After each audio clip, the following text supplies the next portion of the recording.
patterns of work addiction, patterns that are often celebrated in the Christian community. We like to see our leaders work hard. It's the only job I know of that demands that you respond to people cradle to grave, all levels of development. Leaders are overextended, tired, weary, and often underdeveloped as leaders. Burnout hardly ever has to do with overworking. It has everything to do with being frustrated about what you're doing and not knowing how to manage frustration.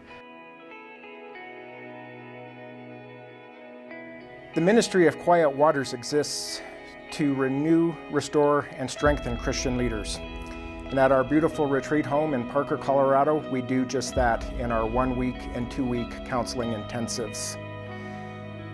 Our retreat home is nearly 9,000 square feet on 2.5 acres, the perfect location for pastors and missionaries and other parachurch leaders to come to spend time with the Lord, to spend time with their counselor, to go deeper into their troubles, to go deeper into solutions.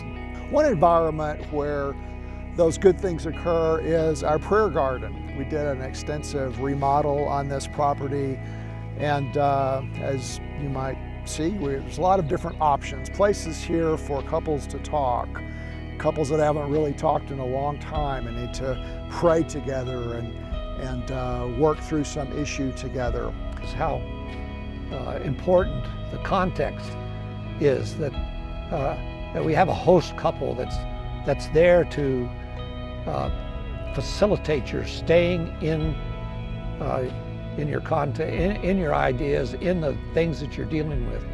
And what they do is they fix meals and they serve you in any way they possibly can, so you don't have that responsibility, which is almost always distracting to us in our normal setting. And it's that piece of the puzzle that is priceless, I think, because it sets you up for, you decide then whether you're going to do this work or not. You decide, and the weight of your growth is on your shoulders, not on the counselor, not on somebody else. And I think it's a great thing, especially for ministers who seldom get that.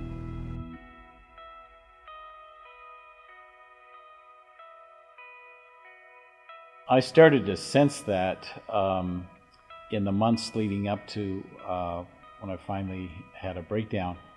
When there was a specific incident, so I remember a couple people were arguing with each other, and normally I could have quickly mediated that situation, but I remember just saying to myself, I don't have the emotional strength to deal with this right now. And finally, I just actually turned to them. I said, "Could you two please just stop arguing?"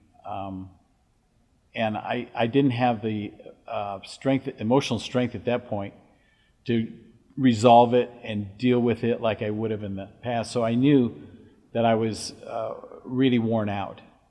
Mm-hmm. And it finally culminated with I'll never forget, it was a Sunday after Christmas. And at the end of the service, sitting up here in the balcony, they were playing the last song, and I remember I just started to weep uncontrollably. Yeah, we were sitting right here. Mm-hmm. And finally, Linda looked over and said, "What's wrong?" And I don't know. And I just kept weeping. And finally, she called over one of the leaders who prayed for me. And this went on for a period of time. I really couldn't stop. And I have never felt like that in my life, where this just kind of uncontrollable wave of emotion just came out. It's just kind of this buildup of all of the difficult things that we see and minister and deal with in church and our family and the community. Mm-hmm. All these things finally took a toll, and it just it was like the straw that really broke the camel's back. And so that day the pastors saw what was going on, and so they put me on sabbatical and said, you need to step away and you need to get some help. Mm-hmm. Yeah, when you came to Quiet Waters, it was primarily because of what was happening for you.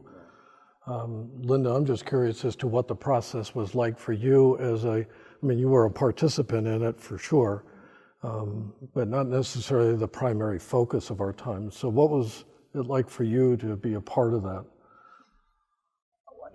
Yeah, it was different. Jim did a lot of the talking, But what was helpful for me was that the process that you led us through, for me, like he talked about peeling onions, for me it was kind of like deconstructing it. Where did this all start? And because we're a couple, we really need to support each other. We really need to know what's going on with each other. And I think long term, once we kind of had just deconstructed that, I think Jim and I have been much more intentional about this is what's going on, you know, because, and I think sometimes if you are the spouse of a person I was in ministry as well. I mean, I was in a women's Bible study here, and we've always done Monday night together. We've done it for 25 years, but I didn't have that sort of the day-to-day stuff. And so I think it really, long term, it helped us to